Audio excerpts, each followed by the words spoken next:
From the Presidential Palace, Manila, Dateline Malacañang.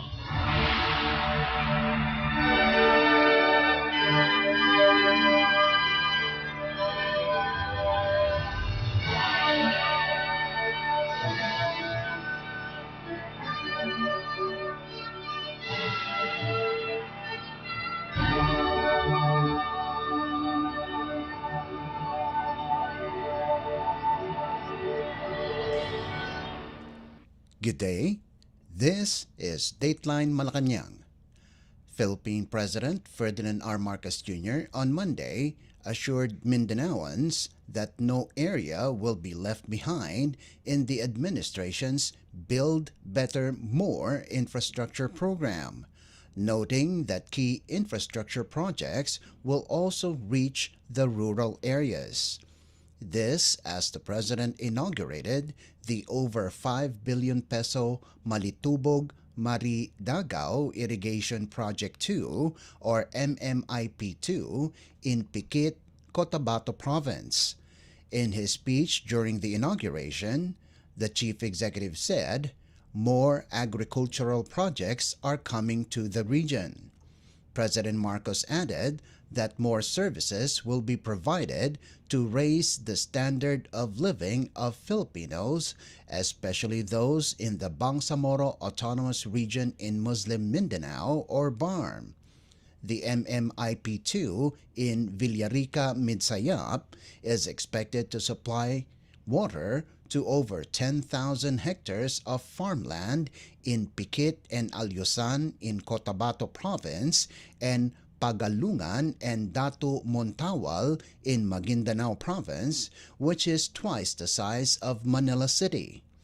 More than 4,000 farmers are expected to benefit from the project, including former Moro Islamic Liberation Front or MILF combatants who face abundant harvest amid the El Nino phenomenon.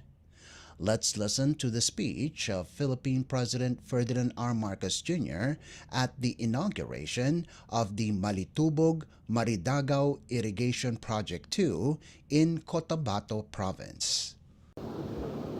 Ako po ay nagagalak na makibahagi sa inaugurasyon ng Malitubog Maridagaw Irrigation Project Stage 2 o MMIP2.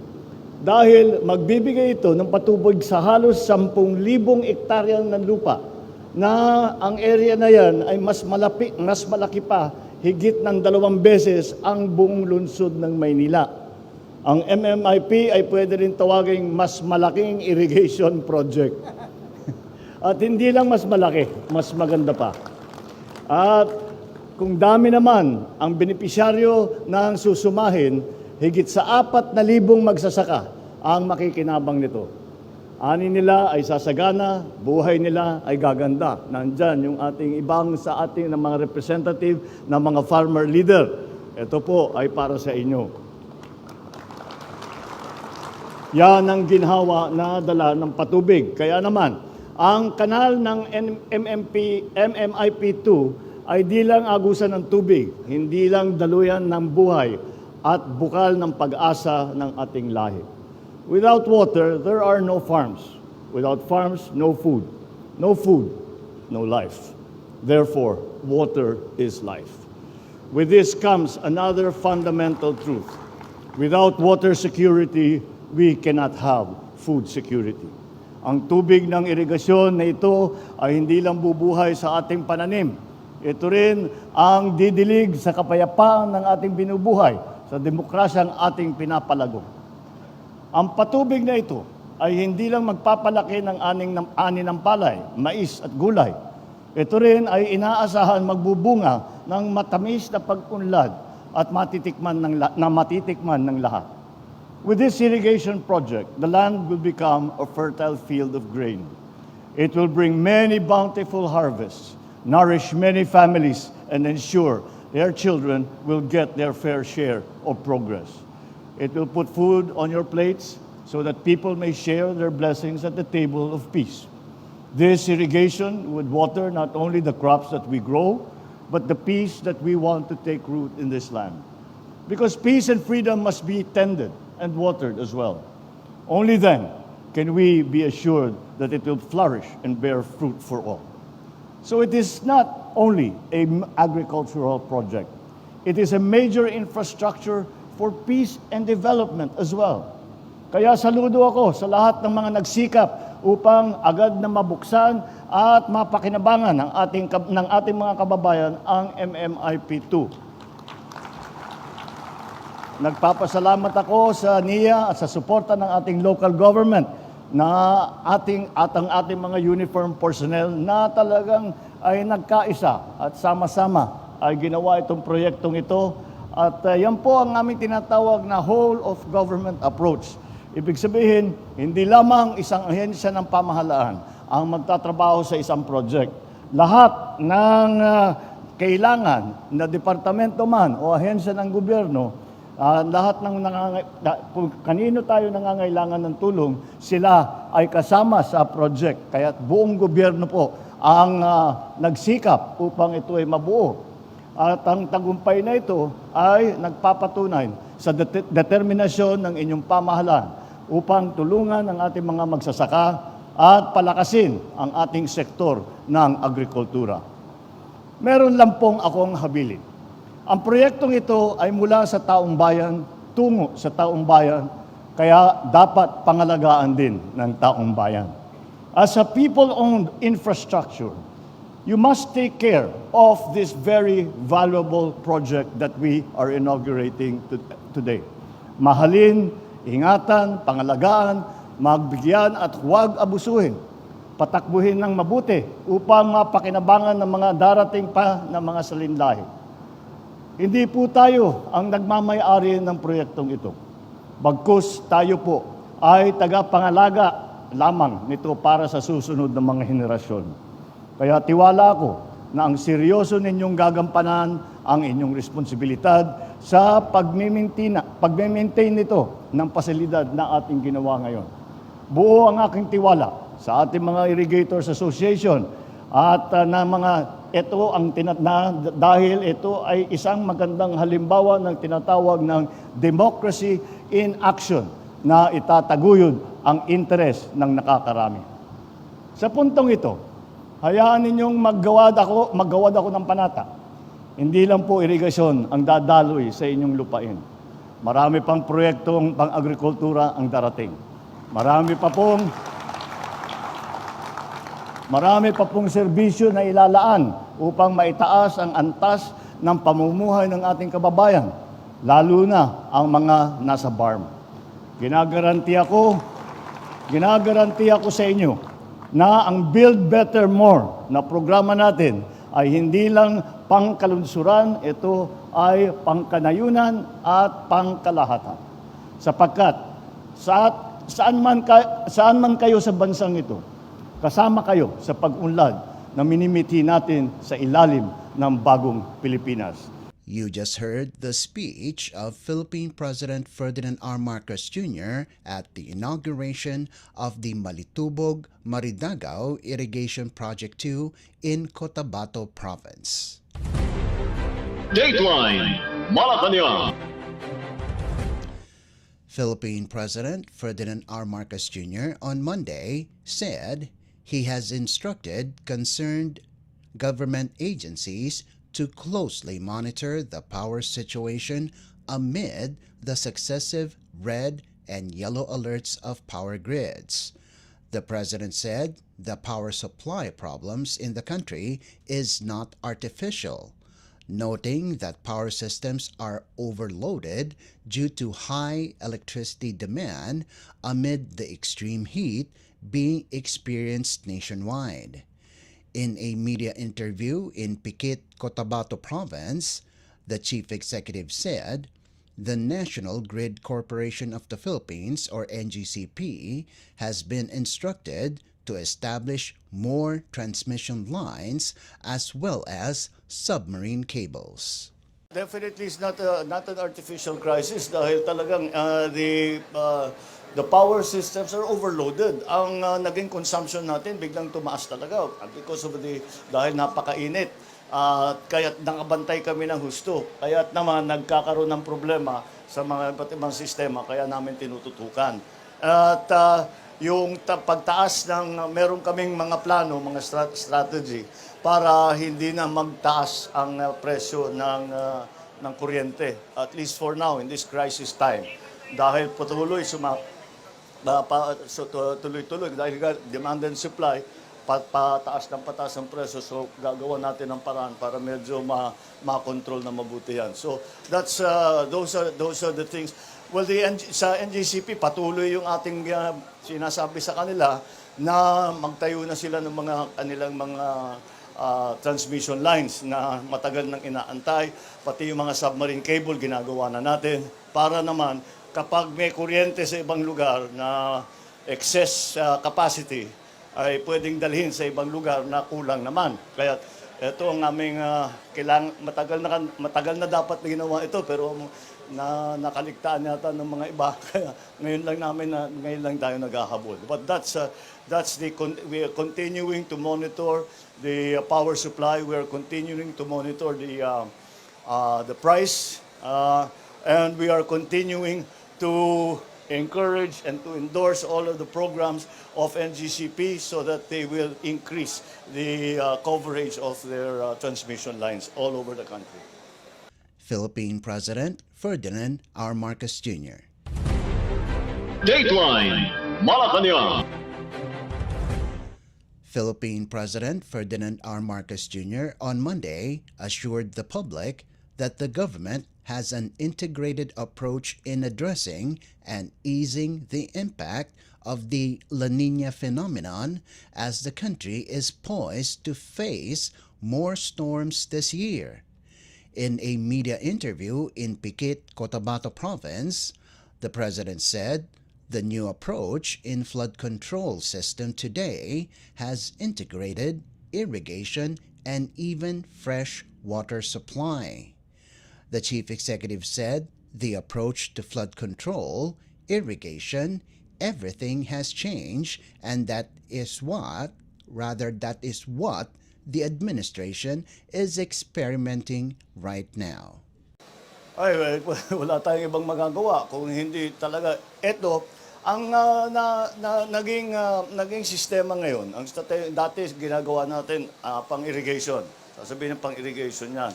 Ito para sa tubig, para sa tubig, ito para sa hydro. Ngayon nagbago na ang approach. Ang approach ngayon, lahat ng ginagawa na ito, kung merong isang kasama diyan ang irrigation, kasama diyan ang fresh water supply, kasama diyan ang flood control, at kasama na diyan yung patubig nga para sa mga magsasaka. Power din, kung kaya, maglalagay tayo kahit mga mini hydro lang, o kundi papatungan natin ng solar. Kaya marami tayong maaaring gawin kasi maraming magandang teknolohiya na bagay dito sa problema natin. At yun ang pinag-aaralan namin. At ngayon, meron na kaming mga na-implement tungkol dyan. So, ang pag naglagay ng dam ngayon, hindi lang dam na para sa tubig, na para sa households yan. Patubig yan para sa households, patubig para sa magsasaka, flood control na rin yan. At kung kaya, gagawin natin ng solar, papatungan natin ng solar, o pwede hydroelectric power natin. At dagdag pa doon, yung solar, linalagyan pa namin ng isda. Para meron na naman yung amang Irrigators Association, silang may-ari, silang kukuha niyan. Para meron silang additional income. So, nagbago na talaga ang approach sa flood control, sa irrigation at lahat. Kaya yun ang sinusundan namin ngayon. Philippine President Ferdinand R. Marcos Jr. Dateline Malacañang.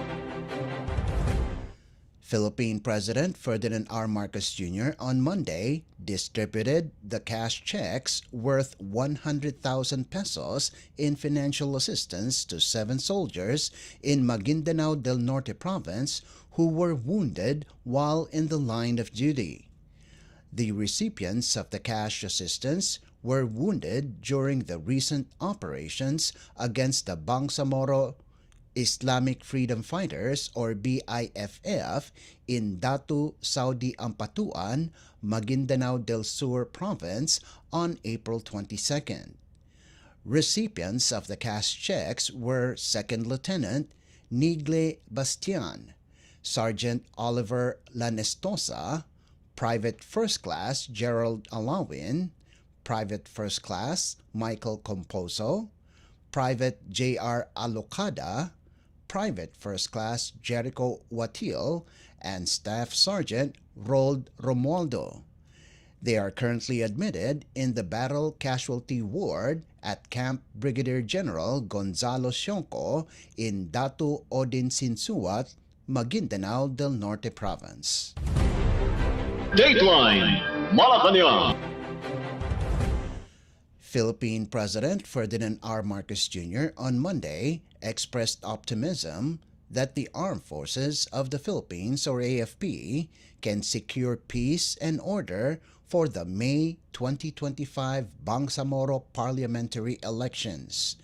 In his visit to the 6th Infantry Division in Datu Odinsinsuat, Maguindanao del Norte Province, the President said, the military's role will be crucial in ensuring peaceful and orderly elections in the Bangsamoro Autonomous Region in Muslim Mindanao or BARM. The Bangsamoro parliamentary elections will elect the successors of the interim Bangsamoro Transition Authority Parliament members.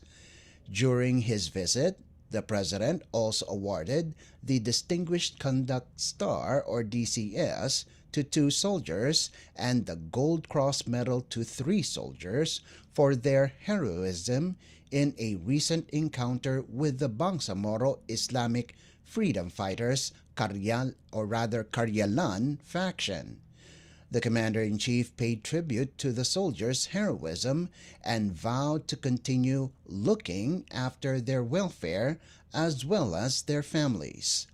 Let's listen to a portion of Philippine President Ferdinand R. Marcos Jr.'s speech during his talk to the troops at the 6th Infantry Division in Datu Odinsinsuat, Maguindanao del Norte Province.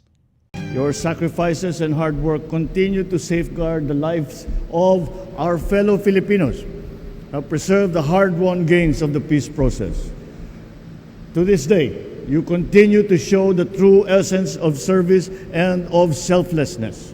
For that, a nation of more than 100 million provides to you a very, very heartfelt gratitude and a snappy salute. Through meaningful dialogues with stakeholders, including the Moro Islamic Liberation Front and other peace-inclined groups, we have helped foster an environment conducive to peace and prosperity in Bangsamoro. You have also provided the foundation because what you have done in preserving the peace provides the foundation for reconciliation and healing in a region that has long experienced conflict. I thus urge you to continue to work hand in hand with the communities, including the MI and the MN affiliated groups, through their leaders and through our local chief executives. You must forge partnerships based on mutual respect and understanding.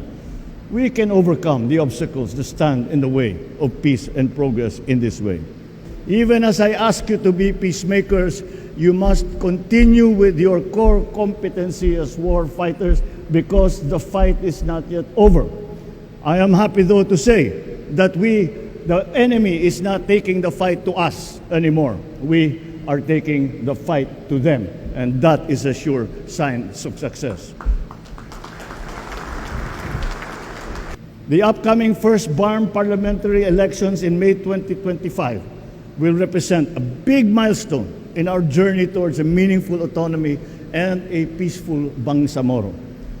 I am sure that you have the ability, I know you have the ability to secure a safe and honest conduct of these elections, as this will lay the groundwork for a bagong Pilipinas. Philippine President Ferdinand R. Marcos Jr. Dateline Malacañang. The Intellectual Property Office of the Philippines, or IPO-PHL, on Monday feted President Ferdinand R. Marcos Jr. for his efforts in promoting innovation and advancing intellectual property protection.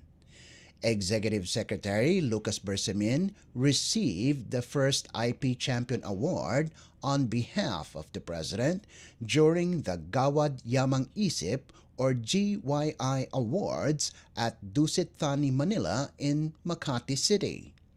The President vowed to fully support efforts to protect intellectual property and promote innovation. In his speech, read by Executive Secretary Bersamin, the Chief Executive assured that his administration shall remain steadfast in encouraging not only the government but also partners in the private sector and the academe to fully utilize and reap the benefits of innovation. President Marcos also sought the support of stakeholders in establishing the Philippines as a regional hub for smart and sustainable manufacturing and a place where innovation, creativity, and sustainability shine for future generations to come.